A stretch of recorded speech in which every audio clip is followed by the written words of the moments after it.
All right, what's up, guys? VV back with another video.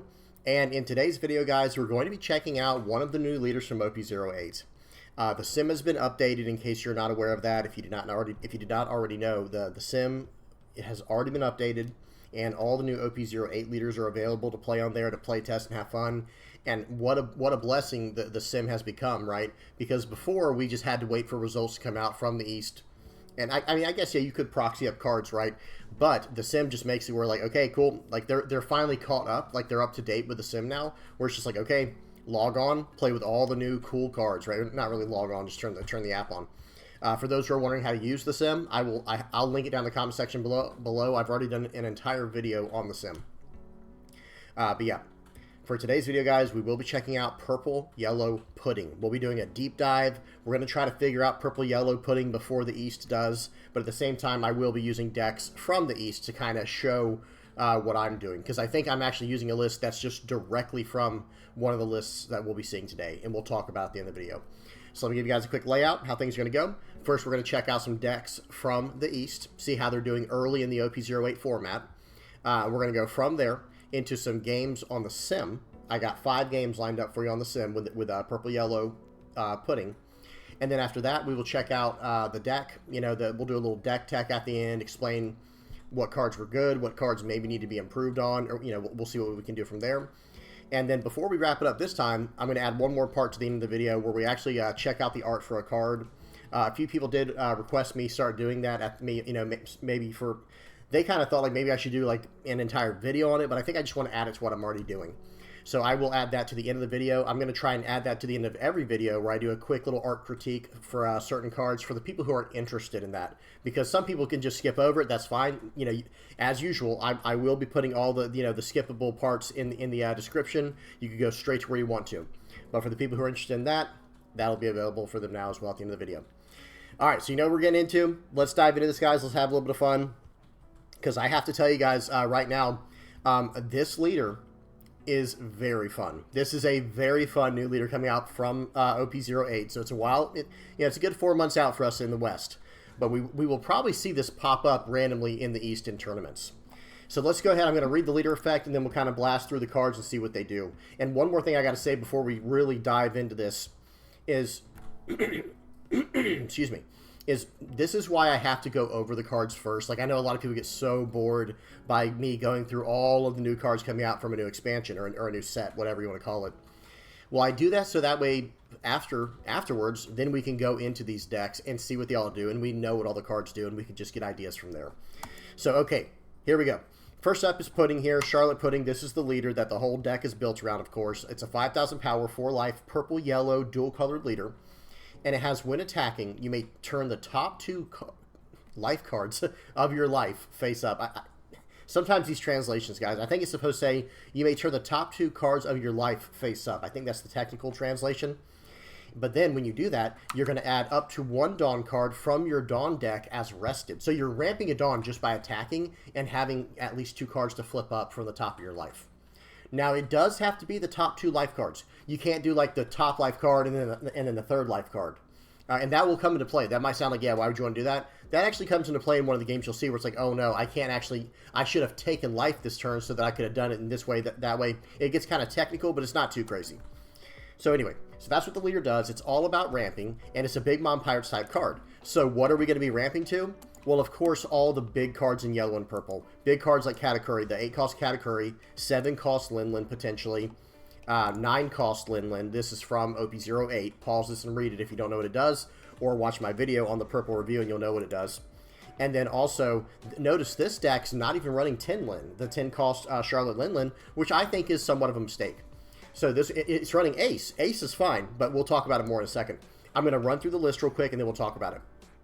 Yeah, and this one does have all 51 cards.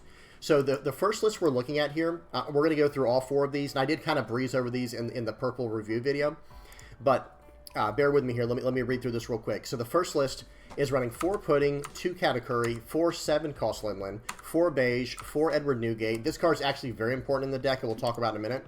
4 Flampe, 4 Port Gosti Ace, the new 10-cost OP-07 secret rare. 4 Miss All Sunday, 4 Sanji, 4 Katakuri, 4 Linlin, the new 9-cost Linlin. Again, pause this and read it if you don't know what it does. Very, very strong card. And then 4 of the You're the One Who Should Disappear event. And 4 of the We're Going to Claim the One Piece Searcher. This is a Big Mom Pirates Animal Kingdom Searcher type event.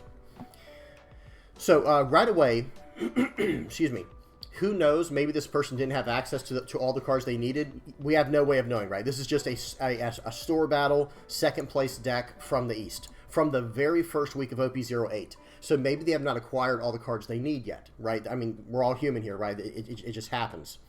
Now, one thing I will say is this card here, Katakuri, and the card I was just talking about, Edward Newgate. These are 6 cost, 7,000 power characters with a 1,000 counter.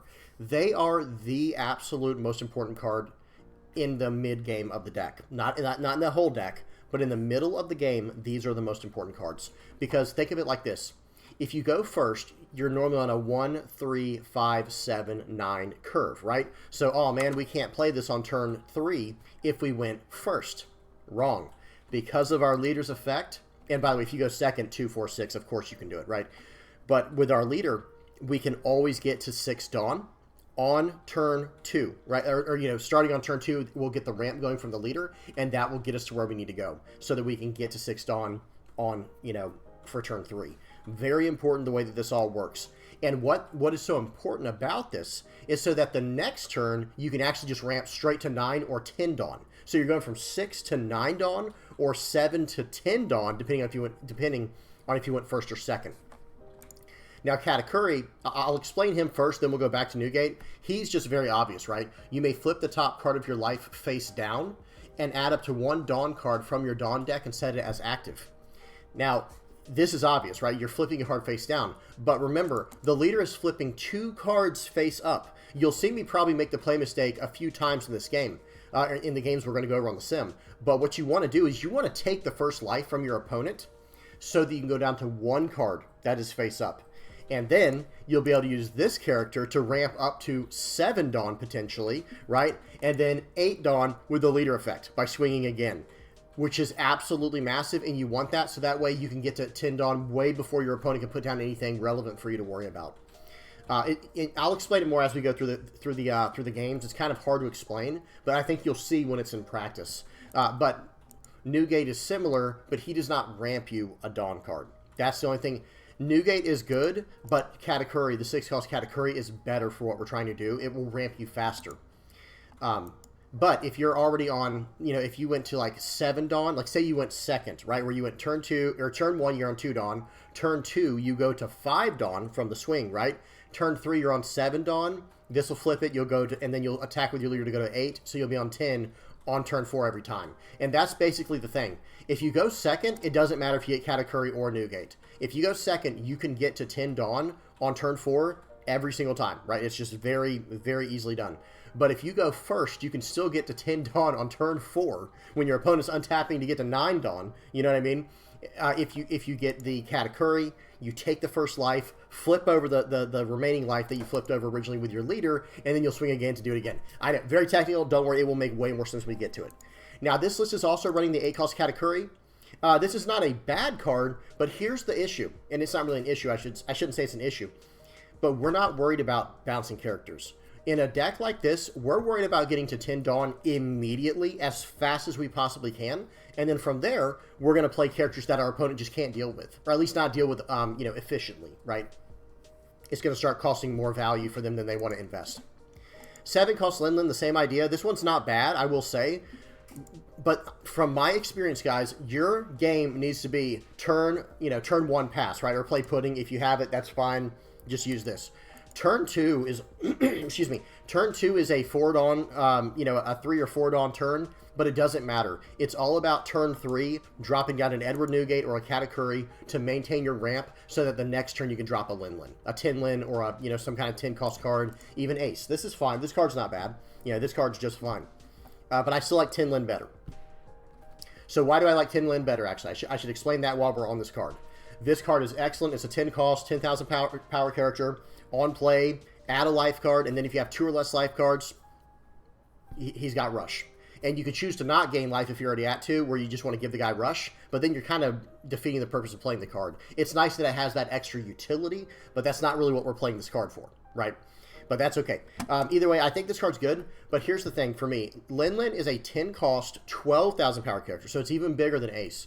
And it gains a life, just like Ace can, and it makes your opponent lose a life, just immediately. You don't have to swing in with Ace. Now, of course, the added benefit with Ace having Rush is you can attack into their board. Otherwise, this card is just strictly worse than Lin Lin. But this card has the added utility of, first of all, not requiring to be Big Mom Pirates, because that's the thing, too. For those who are not aware, 10 cost Charlotte Lin Lin, your leader has to be Big Mom Pirates type, or you don't get the effect. You could still play it as a 10 cost 12k body, but why would you? Just play this in that case. So good stuff there. For the 2k counters, this is running the new Sanji card. Well, new for us in the West. This is OP-07. I don't know why they would run this in this deck. It doesn't make any sense to me. This is a 6 cost, 6,000 power blocker in this deck. Because notice this, I mean, like I was saying, the whole point of this deck is to ramp to the leader. You don't get to play this card for 3 cost unless you have 2 or more fewer Dawn than your opponent. So in other words, if they're at like 8 Dawn, you have to be at 6 or less, and you have to pay full value. In which case, why not just run something? I mean, I don't know. Yeah, it is a 2k counter and has that utility. I just would not do this. I would not run that card. Unless you're playing another card that we're going to talk about later in today's video. There's a 10 cost new card from OP-08 called I think it's called Kaido in Lin Lin. And that is a card that throws all of your Dawn back. So, okay, in that case, this card could be incredible. But this deck's not even running that card. It's a very strange combo there. Flampe is excellent. This is a searchable Big Mom Pirates 2k counter with an incredible potential to draw 2 cards. Get a card from your life, draw a card. This can also help you ramp with your leader. If for some reason, somehow you did not get your Edward Newgate or your Katakuri, that's 8 cards, right? If you did not get one of these cards on turn 2, or excuse me, on turn 3, then I guess the worst case scenario is you could, use this card to flip one of your life cards face up, or not, excuse me, use this to draw the card that's face up and draw another card from hand. Then you can attack with your leader if the last 2 are face up. Hopefully that made sense. I know it's a little bit clumsy. Okay, and that's about it for this one. This one is randomly running a Miss All Sunday. I don't think this card's bad. I just don't know why you're running this card, right? I would actually rather run Bon Carré, Mr. 2 Bentham, the 4 cost, 1,000 power, 1k counter, on play, ramp a Dawn, when attacking, match the power of one of your opponent's characters. I would strictly rather run that over this, because that would be nice to ramp on turn 2 as well if it's possible. Because you're going to attack to ramp, and then you're going to play out a card to ramp. That's fine. Okay, but that's it for this deck. I'm not the biggest fan of that deck, but it's not bad either. So here's a 4th place deck. Then we'll go into the 1st place decks. Very similar. Now, they did read this card. Guys, if you don't know what this card does, you haven't been playing for a while, right? You're probably a newer player. That's fine. Pause and read what this card does. It will be the primary engine for this deck, in my opinion. I think this is the primary card for this deck. Because if you can play this on turn 4, it's like an 8 cost 12k that does that effect. Unbelievable. Absolutely unbelievable.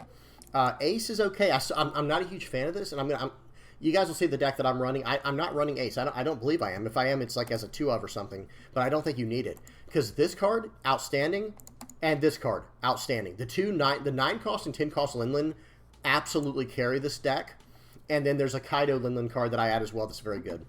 Notice this deck is also running 4 of the Newgates, 4 of the Katakuri, so that way you always have the turn 3 ramp to your big cards. That's always what you're trying to do. And if you can do that successfully without losing too much life in the process, it's going to be very hard for you to lose the game. And I think you guys will see what I'm saying when we start the games up.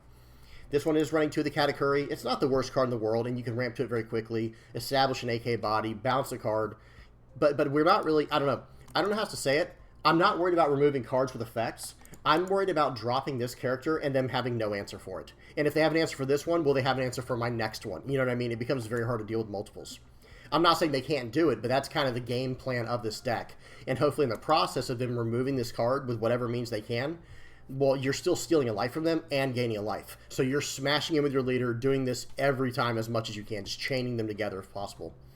Okay, but everything else looks about the same. They don't have the purple Sanji. They're actually running the yellow Sanji.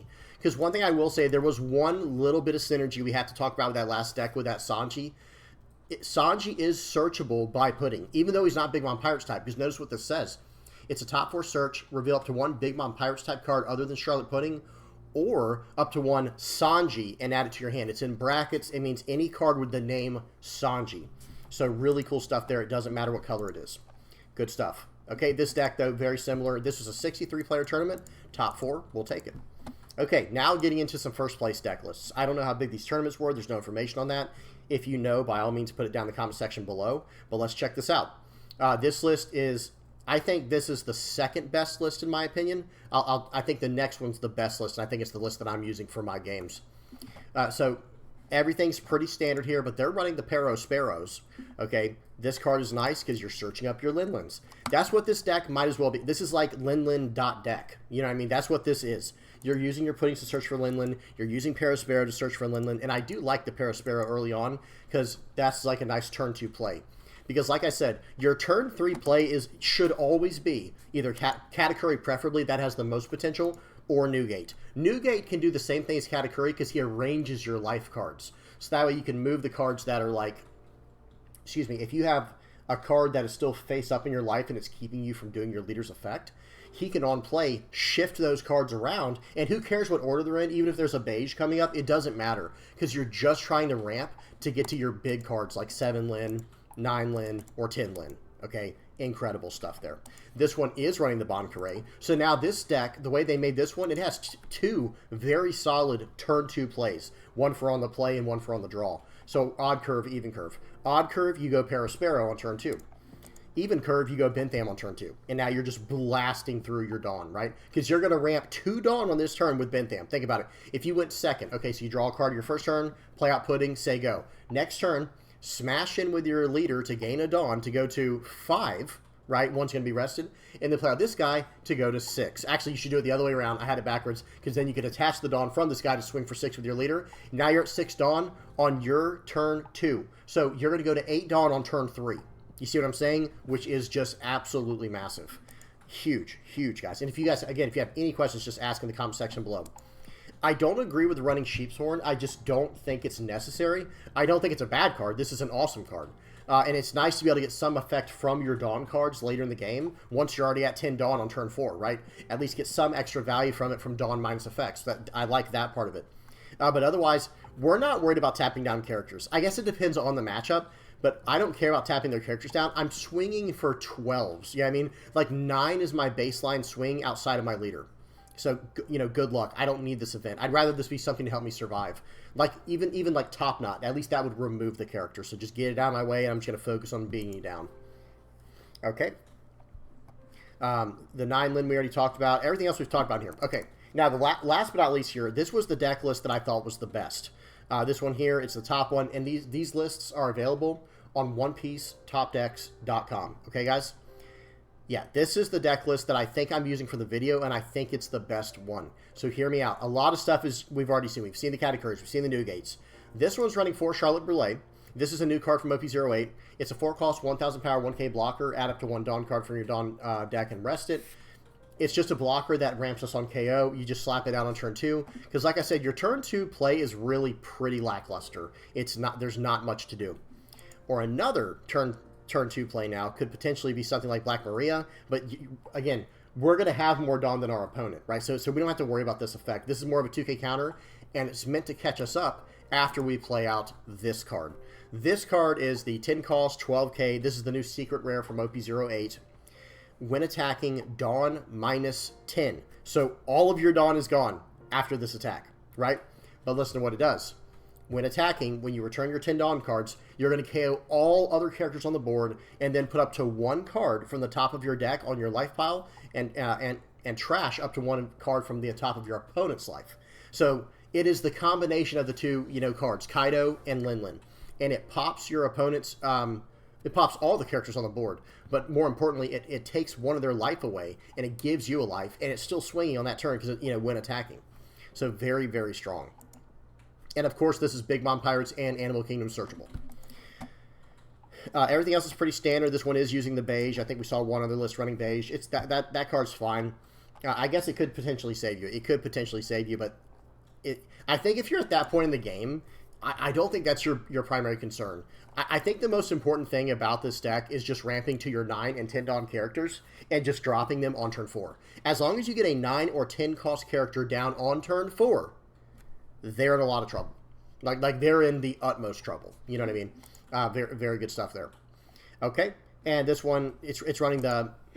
this is actually a very good event for this kind of deck because this card runs a lot of bricks, right? It's running 4 of the 9 cost, 2 of the 10 cost Kaido Linlin, and then 4 of the Linlin. It's running... That's really not even that many, to be honest. That's like 10 2K. That's like 10 cards that are bricks. I've played decks that have way more bricks, and that's not even that bad.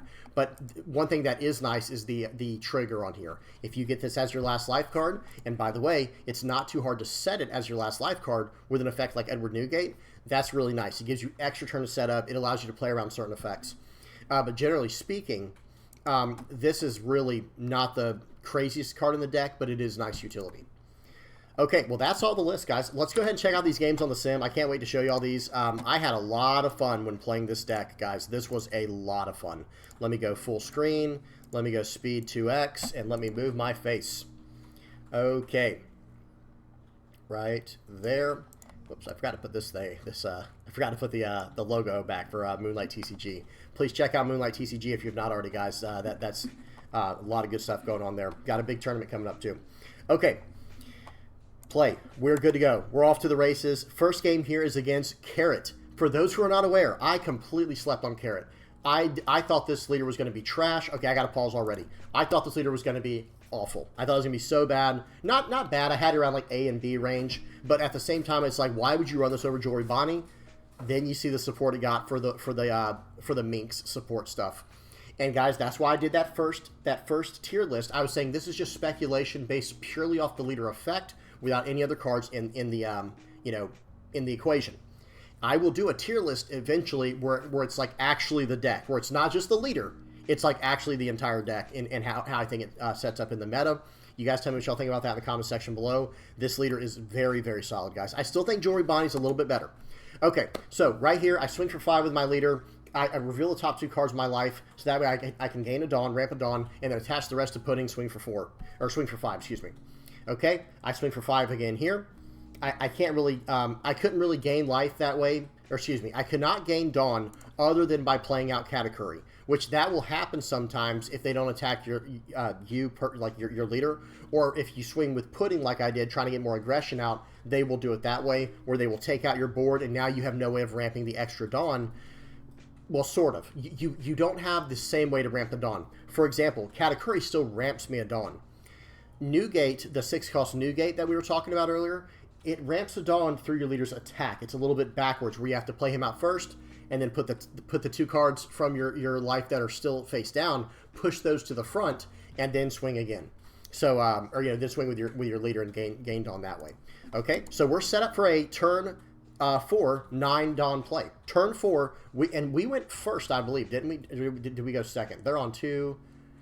My opponent's on 2, 4, 6, I believe. 4, 6. Yeah, they're on 6. So we went first, and we're about to play a 9 Dawn character on turn 4, guys. Turn 4. This should be our 7 Dawn turn, right? 1, 3, 5, 7, and we're about to play a 9-cost character. This 9-cost Linlin is insane, okay? This card is just insane. So we have to trash card from hand to gain a life from the top of our deck, and now we're going to push a card to the top of their deck, to the top of their life deck, or their life cards. I pushed that. I should have put it to the bottom. That was just simply a play mistake. I did not mean to do that. Okay, but right here, I'm going to go... I swung 5 at Pedro to try to get a character off the board, but then I swung 7 at life, because Pedro can KO a 6-cost or lower character on KO. So I didn't want to throw that card away.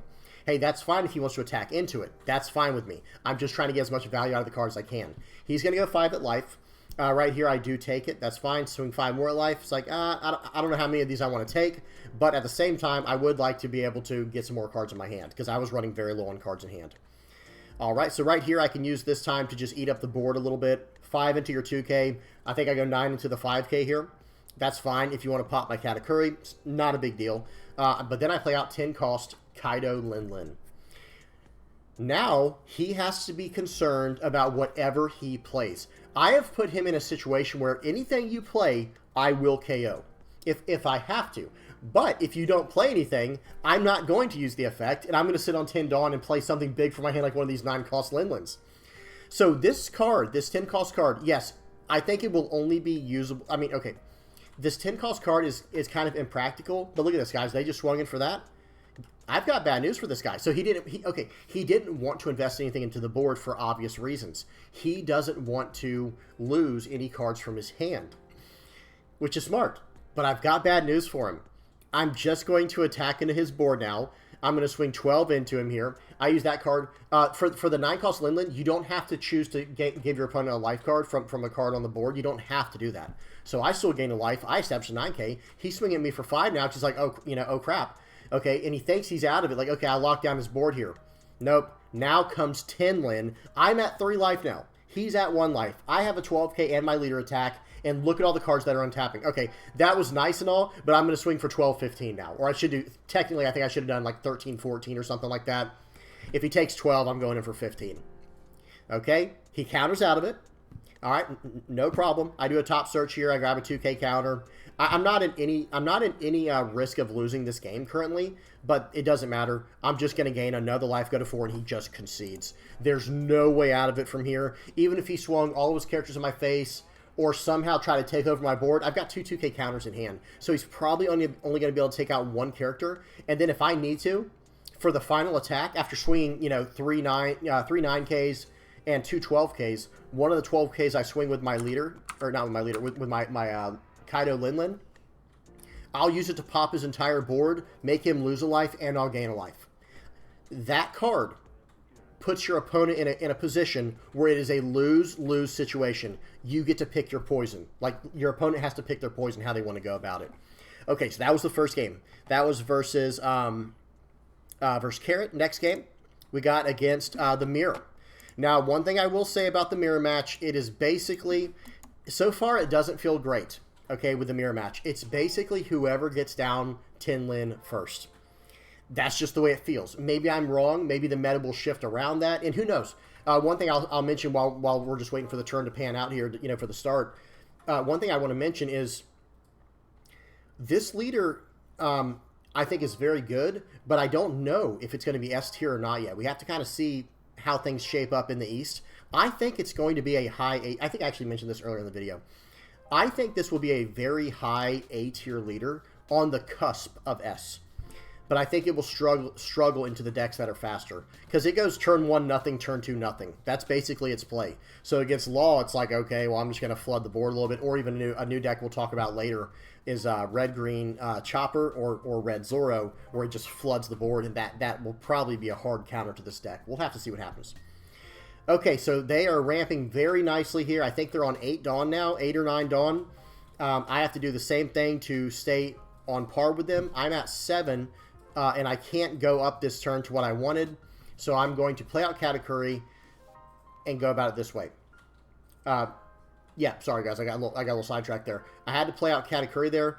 Looking back, I think it would have been fine to actually use my 9 Lin there. Or no, I'm sorry, I don't think I could get to the 9. That's what it was. That's what it was. I wasn't able to get to 9 yet. But now I'm at 10. I got to 10 Dawn first, so guess what? That means I'm going to drop down my 10 Lin, my Kaido Linlin. Not the 10 cost, not the other Linlin. Because I don't want him, how do I say this? I want my opponent to be scared to play out a big character.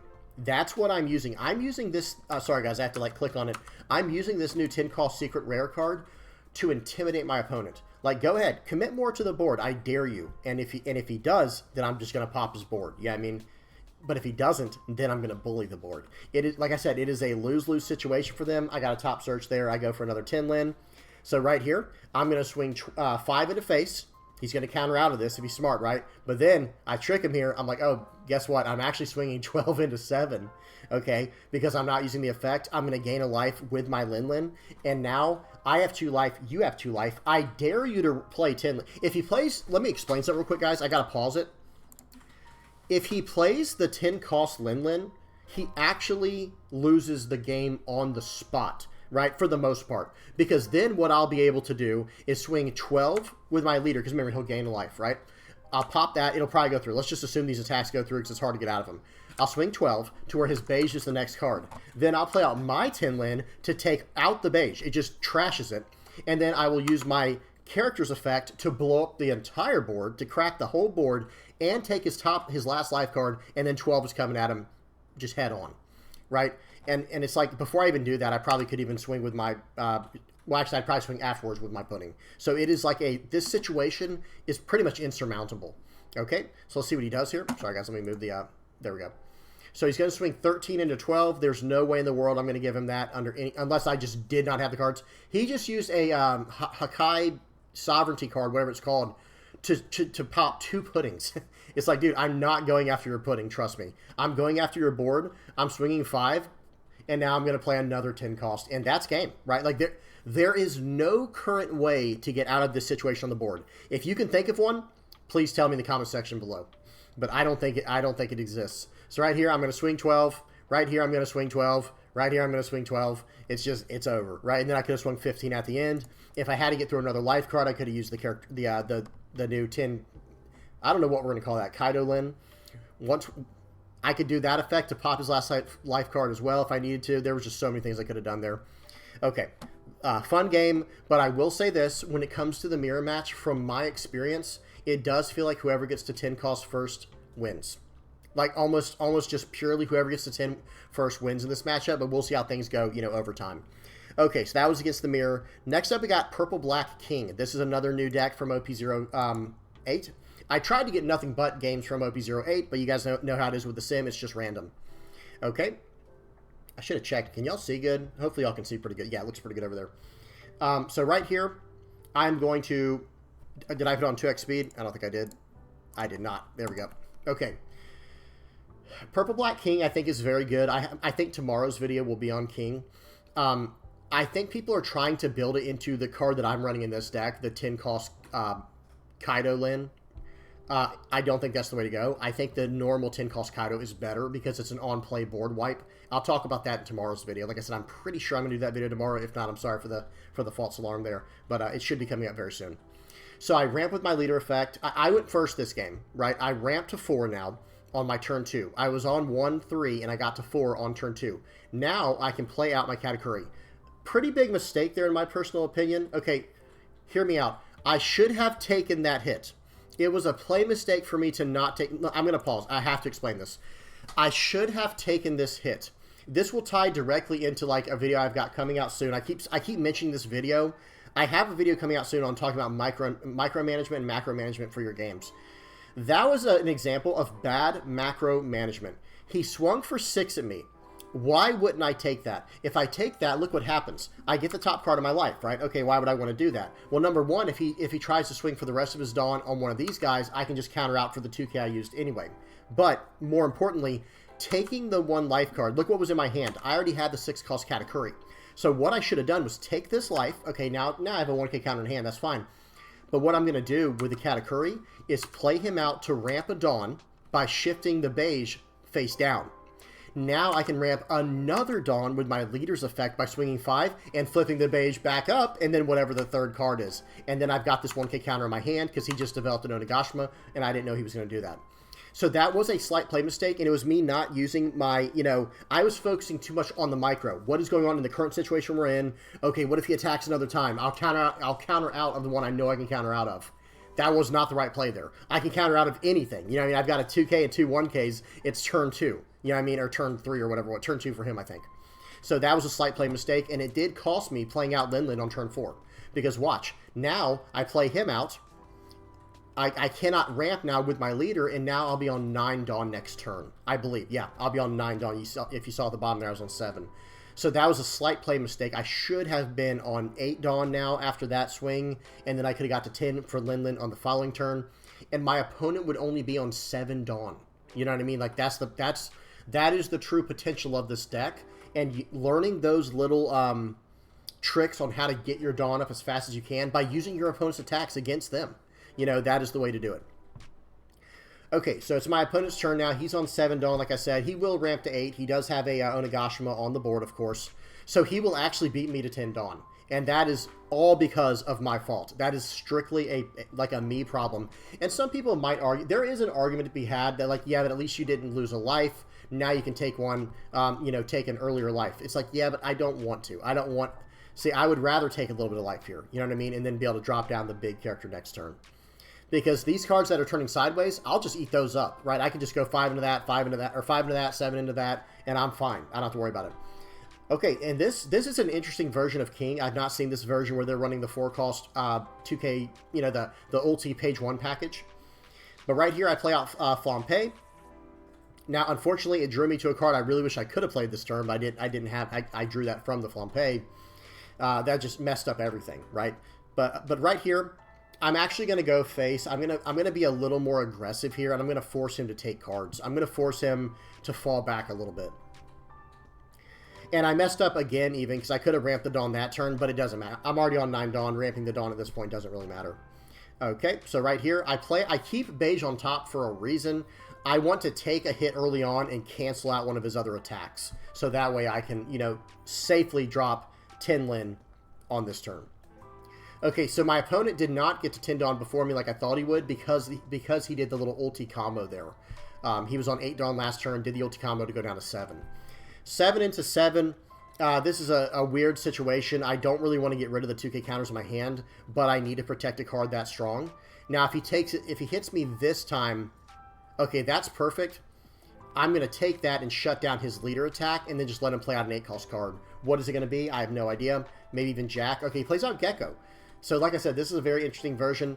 One of the best parts about a new set coming out and us being a part of it right in the beginning is we get to experience the new meta. People are trying to figure out what the new leaders do. People are trying to find new combos, broken combos, figure this out, figure that out. I love being a part of an actual new meta. I can't stand how the West is behind. I won't rant about it for too long, don't worry.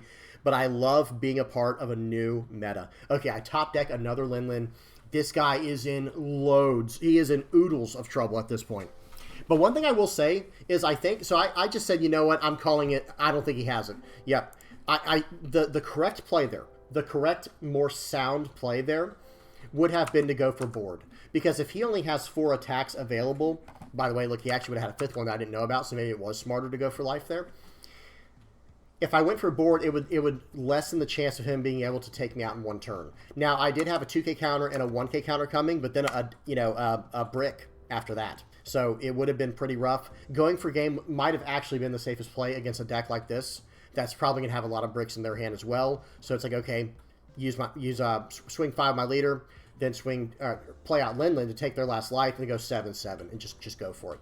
Sometimes you have to do that, guys. You have to analyze the board state. You have to consider, am I even going to be able to survive next turn? That goes back into the macro situation of, am I going to be able to survive next turn? And the answer is no. Like, look at his board, guys. Even if he didn't play Kaido, if I didn't take out this board and he survived there, it was going to be like swing 7, swing 7, swing 7, swing 7, swing 7, swing 9. I'm done. You know what I mean? Because that would be 2, 4, 6, 8. So he could have done all 7s and 2 9s. Yeah, I mean, I think I did that right. Or y'all bear with me. Y'all know what I mean.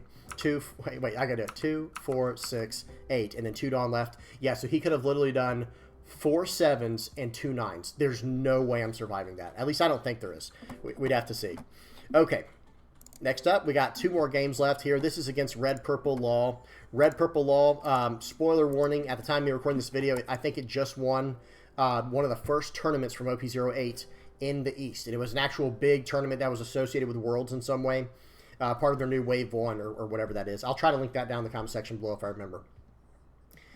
Okay, so right here, I went first. I'm going to play out Pudding. I'm going to set the card. I'm going to go ahead and snag a 10 Lin. I'm swinging 7 at face, revealing the top 2 cards.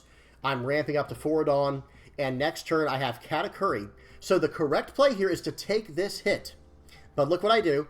I 2K counter out of pure, habit. Like it's like a habitual thing. Like, oh, I guess I'll just counter out. No, I should have taken that. Then watch what would have happened. It would have been play out Katakuri. Now I have to play out Newgate. But Newgate doesn't ramp by himself. He just allows my leader to ramp again.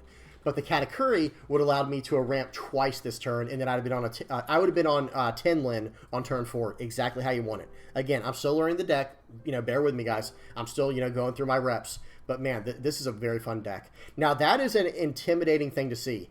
two 2K counters on my life, beige is my last life, and Edward Newgate coming as well. And he sees that card on the board currently.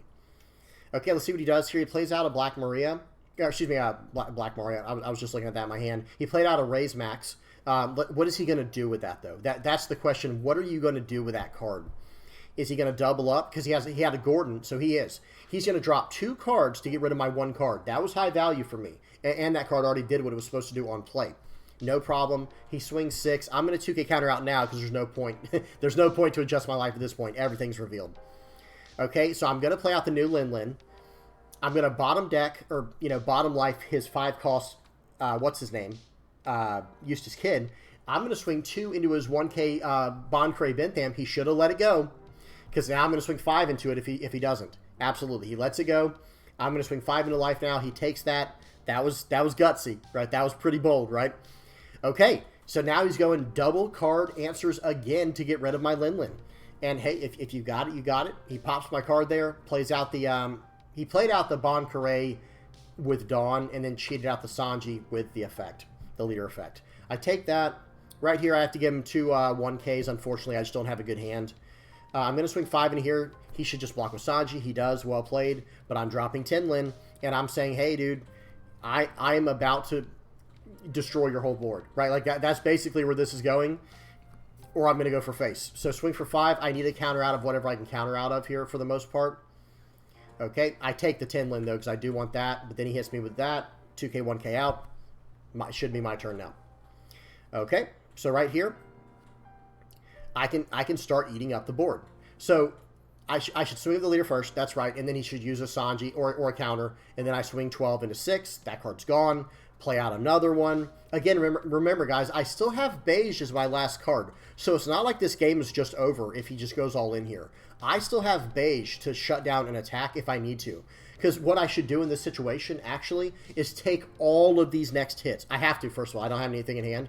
But take all these hits down to beige to cancel out one of his attacks. And then if he's saving up... Okay, he didn't even have the Kid and Killer. But if he was saving up for Kid and Killer, then I could hit that with the Black Maria Edward Newgate in my hand. You see what I mean? Or if I didn't need to use the beige, that's another 2K counter in hand to get out of a bigger attack. Okay, so as you swing 5 at life here, I take it. Okay, search for a 2K counter here. Yep. I was considering some things there. Getting the 2K counter is the only way to go here. Okay, so swing that, I'm fine. Again, I have a beige as my last life card. I'm just not concerned. Okay, right here, that's pretty much going to be it, because I'm going to swing 5. If he blocks out, he has to. That means he has no counter in hand. So swinging 5 there forced him to have a card in hand. Then it would have got dicey, I'm not going to lie. Now, luckily, I had 2 more 2Ks coming out of life before the beige. But whatever he played, that if he had... How do I say this? If he had 2K countered out with his, from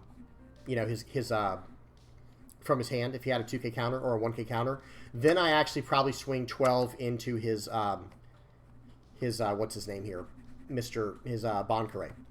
But that was a weird situation, but I had all 2Ks coming from life, one of which being a beige, and I had a 2K in hand. So I was actually feeling pretty decent about that game, to be completely honest. Okay, one more game, and then we will check out the deck list that I was using. Again, I'm pretty sure it was the last one we looked at on the deck lists from the East. Okay. So here we go. Pudding search to start. That's always a nice start. This is against Black Yellow Luffy, guys. He gets a Garp to start. And honestly, I do think this deck is a pretty solid counter to Luffy. I actually think it is. So right here, I should just take it, but I guess I just never learn, right? Look, I'm even mousing over the card that I should be using. Okay, I did take it. This was the game where I finally learned. I was going to say there was a game where I finally picked it up, I thought. But I was like, all right, maybe not. Swing tuna there. Watch this, guys. Play out the Katakuri, resetting my life card, now swinging to ramp again. Next turn, I can play out a 10 Lin. But of course, this game, I don't have a 10 Lin to play out. It is what it is, right? And there it is. Look, it's literally taunting me like, here's the card you want to play out, isn't it? It's like, yes, that is the card I want to play out.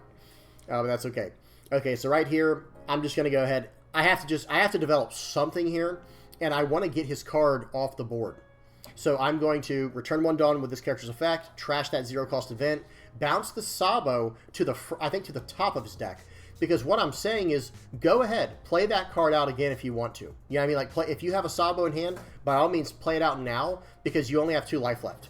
Right, because I can start eating up what I need to from there. Okay, he plays out Gecko, He doesn't even have it. Wow. So he actually had to get Hiyori to snag this top life card, to set it as something else, and to go about things from there. But guess what? Bad news for this guy. Hiyori cannot do that to a card that is face up against Black Yellow Luffy. They can't do it. Okay? Let me pause because that was actually really important. A little bit of a learning lesson for anyone who doesn't know the rules.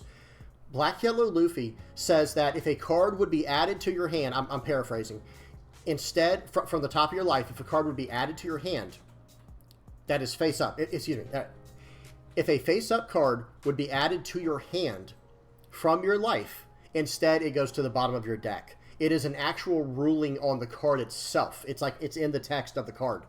Hiyori tries to add the top card of your life to your hand to go about it from there. Well, guess what? Since it doesn't do that, it doesn't even let you arrange a card after that.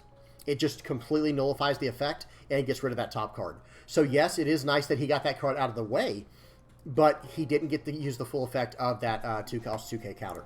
Okay, if there's any questions on that, please say something in the comment section below. I'll try to answer it. Okay, so right here, I've got a Pudding attack into the into what's his name. I'm not too worried about it. Yes, Pudding can swing straight into Garp here, and I should do that unless I forget to do it. Play this out. Yep. Let's see what he... I decide to... Oh, I put the Garp on top of his life. Excuse me. That's what I was trying to do, because he has no good way of getting that card out, right? Because he can't use a 2-cost guy to get that card out of his life. He can't do it. Now he can flampe. That was nice, but it doesn't draw that card, right? Unfortunately for him. Uses the leader effect. Again, it messed up everything he was trying to do there. Okay, plays all that out. He gets out the ace, gets out the Sabo. I'm sweating a little bit at this point because he actually does the right thing and swings into my board. Luffy usually doesn't do that, okay? But good Luffy players know when to attack the board, and they know when to attack face. And right here, he goes for my board. I was sweating. I was like, okay, you know, crap. That's not good. Right here, I was really considering countering out of that, but I don't. I need that Lin in my life more than anything right now. So right here, I have a choice. Do I want to try... Let me pause it for a second, guys, because this is kind of important. You have to ask yourself a question right here. Do I want to go for a game right here, or do I want to try to develop a board? Maybe go for his board a little bit and try to develop a little bit later into the game. And I can't remember, but I think I go for game here, because basically, here's how I determine, okay, I have to make one of these attacks connect, right? I have two characters, or two bodies that can attack. He has 5 cards in hand. So what I'm going to do is I'm going to do 9 plus 5, so that's 14k, right? Add the 10 Dawn, 24k. So that means I have 2 12k attacks I can get off, or I can go 11 and 13. And it's into a 12k body, or excuse me, a 9k body. So I really want to do a 12k and a 12k, just in case he's just under his threshold, because he's not going to be drawing any cards. So instead of making it a staggered 11k, 13k attack, like going into life, they both need to be equal, so I have the best chance of getting out of both of them if he has exact. Okay, so that's what's going through my head right here. I did the math, 12 and 12, and that ends up being the right call. When he blocked, I was like, okay, you're done for, dude. There's no way. Because now, even if you do survive out of this, what are you going to have left? Look at that. He has 2 cards in hand now. That changes everything. Right now, he has no cards left. He doesn't have the luxury of doing things the way he wants to this turn. Okay, let's see what he does. He swings 7 at life. I take this because look at my hand. I take this on purpose because I need him to fully invest here. Okay, plays out the Sabo. He's going to shoot out the ace here. I do the math. I make sure that I can counter out of what I need to counter out of. And then that's pretty much it. Taking that early... Let me explain something too, guys. These are a lot of good learning points right here. Taking the life early made him think I don't have what it takes. I don't have enough to counter out. But look how much counter I have in my hand. I've got 2, 4, 6, 8, 10, 11. I can get out of a 16k attack right now, right? Or 15. Yeah, 15. I can get out of a 15,000 power attack right now. So I'm like, okay, I'll take this. And if I did not do that, understand what I'm saying here. If I had chosen to not do that, guess what happens? Then he attacks my board.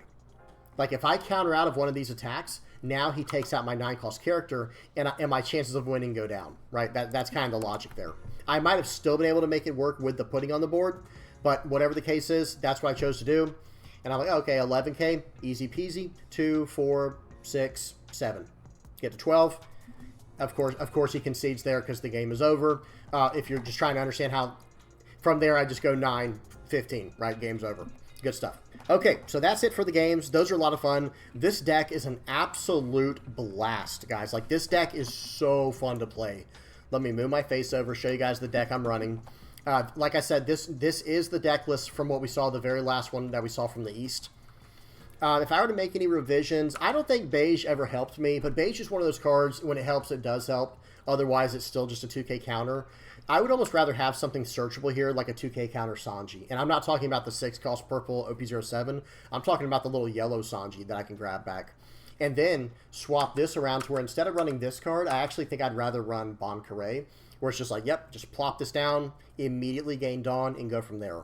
But it is nice to have a blocker. So who knows? Maybe that is the right call. Maybe instead of going the 2-cost, yellow Sanji, maybe I go the 2-cost, or the 6-cost Sanji, just because it is at least a blocker that I can search up to combo with the Brûlée. You guys tell me what y'all think in the comments section below. I think this list is very good, but I think, notice I didn't go against any aggro decks. That is its tough matchup. I don't know how to meta against that just yet. Maybe that's why this card is in the deck, but this is a very easy card to pop. You know, it's a 4-cost character, which is not that big, and it's only 1,000 power. So cards that rush usually go off power, like Nico Robin, for example, could just pop this card. Yeah, I do get to ramp a Dawn, right? On KI, I get to ramp a Dawn, but who cares, right? They just got my blocker out of the way. My Dawn's coming in to play rested, so I can't even combo that with something like a Radical Beam or a Narcabura Arrow or something like that. El Thor, you name it. And then I'm just done for, right? Then I'm just in trouble. But overall, guys, like I was saying earlier, I can't preach this part enough. The way you play this deck, turn 1, you hope for a pudding. That is ideal. But otherwise, you just pass. Turn 2, you are going to use your leader effect to ramp to 4 or 5. It doesn't matter which one. And then turn 3, you're going to use your Newgate or your, your Katakuri, so that you can get to 8 Dawn, or 7 Dawn, or 8 Dawn very, very easily. And that is the most important thing about this deck, because from there, you can get down your 9 Lin or your 10 Lin, depending on what you got to. That is the whole game plan behind this deck. It's very simple, it's very sweet, and it is very strong. Because like I said, this card right here is an absolute bully in the format. If I drop this down on turn 4, my opponent has to make a decision. Do I actually want to commit into this board knowing he can just pop every card on the board next turn? And the answer is always no, by the way. Or if they do, good. Now you get all the value from it, right? But when they choose not to, when they start committing into the current board state they have by investing Dawn instead of developing new bodies, okay, thanks for turning all your bodies sideways. Now I'll just eat those up with this card, and then I'll play out a Tinlin. And what are you going to do now? Because you just wasted an entire turn of development being scared, respecting this card's effect, because they have to, by the way. It is a choose your own poison, because if they chose not to, you just clear their board, gain life anyway, just like you would have by playing out this card. But because they didn't develop their board, you punish them in that way. Absolutely incredible. It is a real checkmate type of situation when you drop it, where it's like, okay, let's see what you choose, but by the way, whatever you choose, checkmate. You know, I hate to break it to you, it's like a 2 or 3 move checkmate from here. It's game over. Okay, really good stuff there. I will keep updating this list as things change, but honestly, this list felt pretty good as is. I don't really see the point in this card in the deck, because if you get this effect off and you still are struggling to win the game, you probably just weren't winning the game. You know what I mean? I don't know how else to say it. Whereas, like, this card doesn't have any advantage for us. We have no ways of returning Dawn other than this character's effect. But guess what? If we do use this character's effect, we go down -10. Now, yes, we can technically ramp up to 3 using this character, using our leader's effect if we have 2 life cards that we can turn face up. So theoretically, best case scenario, we use this character's effect by turning, by attacking, crashing the board, gaining life. They lose a life. Then, if we have the opportunity, we can gain life, or excuse me, we can gain a Dawn with this, and then untap next turn to be on 3 Dawn to use this. That's the best case scenario. How practical is that? I don't know. I'm not actually sure. I don't know how often that's going to happen for you. But other than that, the 2K counters in this deck are actually very open, in my opinion. I don't think you're forced into Black Maria, or Black Maria, however you say it. I do not think you're forced into this. Beige, I don't think you're forced into either. I would say you are forced into Charlotte Flampe. I do think this card is very, very good, because it's allowing you, if you are stuck where it's like, okay, I want to ramp this turn, but I have 1 life card at the top of my deck that I can't get through with my leader effect, well, then you could just draw it with Flampe's effect. It's not ideal, but the best part about this card is it's also searchable, right? And that's the big key difference there, is this is a searchable card. And maybe that's something too. One deck that I did really, I liked the way it was built, is I liked the 3-cost Pero Sparrow, because then you have an even more aggressive turn 2 play if needed, whether you're going first or second, right? And you're still going to ramp no matter what. That part doesn't matter. So maybe Pero Sparrow is the way to go going forward. We will have to see, but then you lose a counter and you lose a blocker if you replace a card like Charlotte Brulé. Notice all the cards in this deck have counters except the big boys, right? Except, you know, the Lin-Lins and the Kaido Lin-Lin, and of course the 1-cost Searcher event.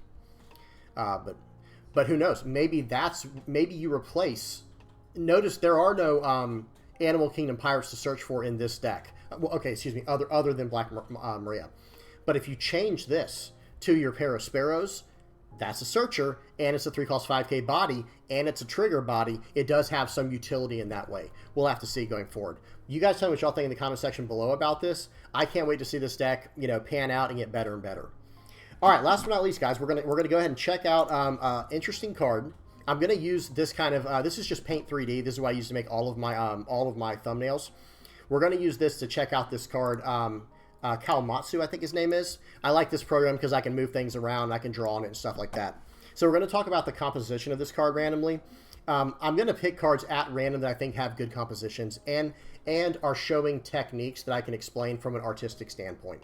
Okay, first and foremost, where's the brush tool here? I'm just going to use a marker. I'll use red so it comes out on the screen.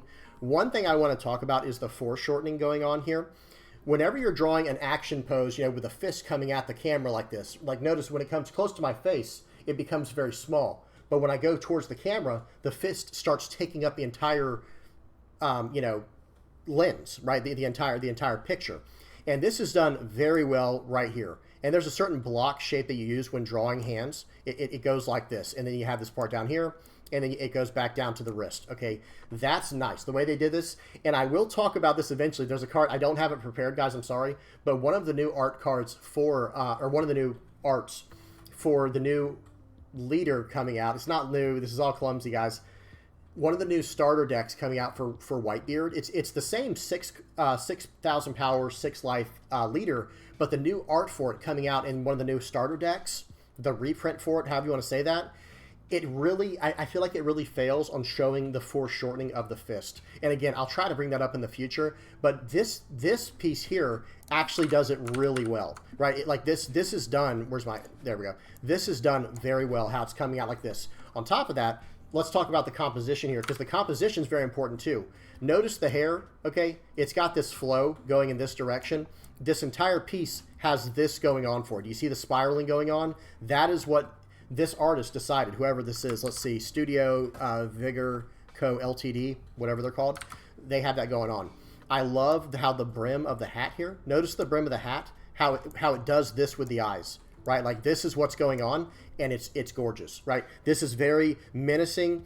This is just like a little turtle looking dude, right? Like a little toad or something, right? But when he's got his eyes down like this, he's serious. It's game time. Looks incredible. Again, using the foreshortening to attack the viewer. They're attacking us, right? Whoever he's attacking, it's us for now. Like he might be going at someone else, but it's us for now. And he's got, and look, notice this. Again, the foreshortening of the blade, how it gets real narrow up at the top here and stretches out at the bottom as it comes towards us. Sorry about, I know it looks kind of janky when I do it that way, but I'm just trying to draw attention to it. Looks incredible. The color palette, that's another thing we need to talk about. It's just got these real subtle differences in green. The greens are everywhere. It's part of this, like, it's almost like he has a green version of hockey around him. And who knows, maybe he does, guys. I don't know that much about the actual anime or the manga to know, but this guy's hockey is almost like a green, and it emanates off of him. And look what he's wearing. Everything he's wearing is green, right? His skin tone is green. His you know, his robe or whatever you want to call this, kimono or something. I'm not sure about the exact name. Sorry if I butchered that, guys. But he's got the green robe on. And then the orange, absolutely incredible. When you look at the color wheel, okay, green is right here. Whoops, I don't know what I just said. You see the green is right here, right, guys? And the orange is kind of over here. It's not a, I don't think it's a perfect, is it a totally complementary color? I'm drawing a blank off the top of my head, right? Let's just draw it out. So if you got, you know, red, green, and blue, right? So orange would be more like, or no, red, green. Wow, guys, I'm losing it. Red, yellow, and blue. So let me fix that real quick. Yeah, I pretend to be an art teacher, I guess, guys. Red, yellow, and blue. Those are the three primary colors, right? Okay, and then in between them, you got orange right here. You've got green right here, and you've got purple. Whoops, there we go, right here. So it's not quite a full-on, you know, opposite side of the color wheel where it has like that stark contrast, but it's good enough, right? Because check this out. Like if green is what we're dealing with, you'd think like red would be on the other side where it's like a totally complementary contrasting color, but it's close enough where orange is like just right off to the side, and it really brings the piece together. It really does a lot. It's subtle enough, right? It's just enough. They share just enough yellow, right? They share just enough yellow to really, really satisfy your eye. At least in my opinion. Like when I see this, it really satisfies. It's very satisfying to me, like visually. And notice that is like I said, that's kind of where they come together there. It's like the yellow is the in between point between the orange and the green, and it's really nice. It came together really good. Okay, that's enough about that. I'm not even going to talk about the card, guys. That's not what this part's for. The actual, you know, these parts at the end that I'm going to start doing where I talk about art pieces, it is going to have nothing to do with card effects. This is just for the people out there who are like me, who love art, who love to analyze art and talk about the pieces. And if I miss something, guys, if there's like an Easter egg in this picture, please put it down in the comment section below so I can learn about it myself, right? Because who knows? I see like some kind of, looks like some, oh, let me get a better color real quick. There we go. Let me get the red. Like, it looks like back here, there's some type of, it's like a tree. I think there's some type of tree back here, so I'm sure it's somewhere in Wano, but it looks like it's in some type of snowy time. Like there's some kind of snowy area that they're in Wano where there's snow on the ground, and there's like particles of snow like up in the foreground here. And everything. And that's another thing I should mention. I also use this technique when I'm making my thumbnails. You have like your foreground, and that's where we have the fist coming out here attacking us with the sword. That's the foreground, right? And of course the actual frame of the card and whatever text would be on it. The middle ground is our main subject matter, this guy Kawamatsu, right? That's the main subject matter. But then in the background, they didn't leave that out. Look at this. In the background, they still have this tree back here. It looks amazing. And something else is kind of hard to pick out from the way it's swirled, but there's also more stuff going on there. And I mentioned this, I think, in yesterday's video, or maybe a video very recently, saying, I wonder if there's a full version of the art of some of these cards, or if the artist is just given a card, and then they have to draw the design on there, and then they go on from there to digitally enhance it, or whatever. Anyway, really cool stuff. I'm done rambling, guys. Let me go ahead and put the patrons page up from here. Thank you to everybody who supports the channel. If you're just liking, subscribing, sharing, commenting, just viewing the videos, you're doing enough to help me out. So please, thank you guys so much. Please keep it up. And I really appreciate everybody over here on the patrons page who are going above and beyond to make sure they help me out, and they do. I'm still waiting on the new play mats to come in the mail. A lot of news hitting y'all at the end here, guys. Sorry, but we got a lot going on. Can't wait to show y'all, and can't wait to share that stuff with y'all. But yeah, that's about it. Okay. I'm done. Please do not forget to like and subscribe if you have not already. Hope y'all enjoyed. And until next time, guys. Peace.